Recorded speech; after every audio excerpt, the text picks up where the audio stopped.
बिस्मिल्लाहिर्रहमानिर्रहीम। आज हम Oxford think new syllabus mathematics 8 edition उसकी बुक 2 जिसको D2 भी कहते हैं स्टार्ट करने जा रहे हैं।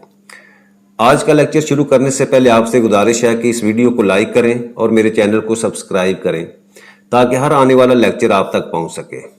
आज का lecture chapter number 7 direct and inverse proportion से है। एक्सरसाइज 7C इसका question number 3, if x is inversely proportional to y, यानी आपका x जो है वो इन्वर्सली प्रोपोर्शनल, और जब भी हम इन्वर्सली प्रोपोर्शनल लिखेंगे तो क्या करेंगे, x is inversely proportional to 1/y आपने लिखना है, ठीक है। और यहाँ से आप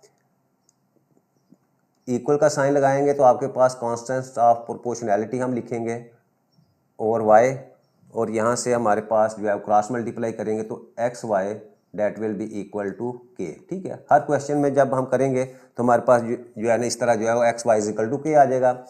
अच्छा, अब के की वैल्यू फाइंड करने के लिए हमेशा जो है हमारे पास एक्स और वाई की वैल्यू दी होगी, तो देखिए यहाँ एक्स की वैल्यू 40 है, एक्स इज इक्वल टू 40, और वाई की वैल्यू जो है वो आपके पास जो है वो 5 दी हुई है, वाई इज इक्वल टू 5। ये हर क्वेश्चन का यही पैटर्न होगा।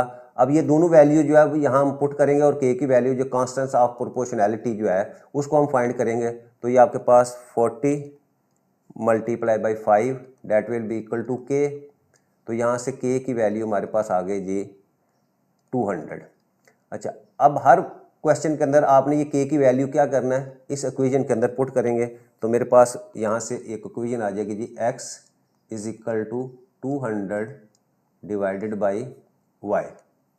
इसको मैं इक्वेशन 1 का नाम देता हूँ, ठीक है। अब यहाँ जो के है इसको हम यहाँ साथ लिख भी सकते हैं कि वेयर के इज अ कांस्टेंट, ठीक है, क्योंकि हमने पीछे एग्जांपल में देखा था कि हमेशा जो है वो दोनों वैल्यूज़ को आप जो है वो मल्टीप्लाई करेंगे तो आपका जो है इनवर्स प्रोपोर्शन में आपके पास जो है वो वैल्यू जो है वो हमेशा कांस्टेंट वैल्यू जो आएगी। अच्छा, ये तो पहला हमारे पास आ गया कि हमने x और y के दरमियान जो है वो एक रिलेशन जो है उसकी इक्वेशन जो है वो फाइंड कर दी, ठीक है। अब हम जो है वो चलते हैं फर्स्ट पार्ट की तरफ। उसमें क्या कहता है, value of x when y is equal to 25। अच्छा जी, फर्स्ट पार्ट में क्या है, x की वैल्यू आपने फाइंड करनी है when y is equal to 25।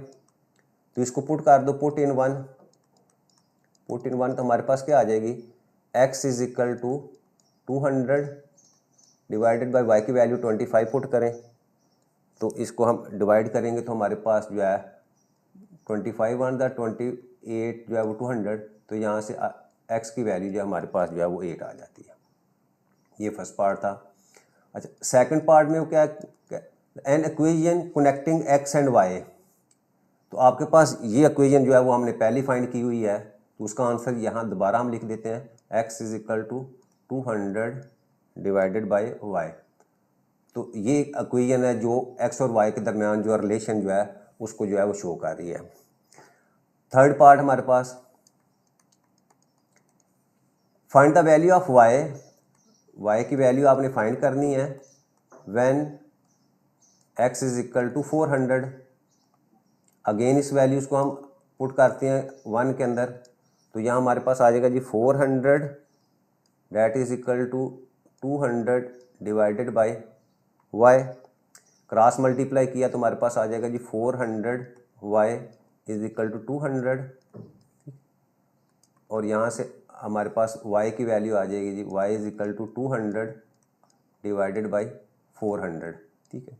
अब इसको सिंप्लीफाई करें, 2 0 से कैंसिल कर दें, और 2 1 ज़ा 2, 2 2 ज़ा 4, तो ये मेरे पास 1/2 आ जाएगी। और 1/2 को अगर मैं डेसिमल में लिखूं तो इसको 0.5 भी लिख सकता हूं, तो ये मेरे पास जो है वो y की वैल्यू आ जाएगी। ये क्वेश्चन नंबर 3 हमारा जो है वो कंप्लीट हो गया।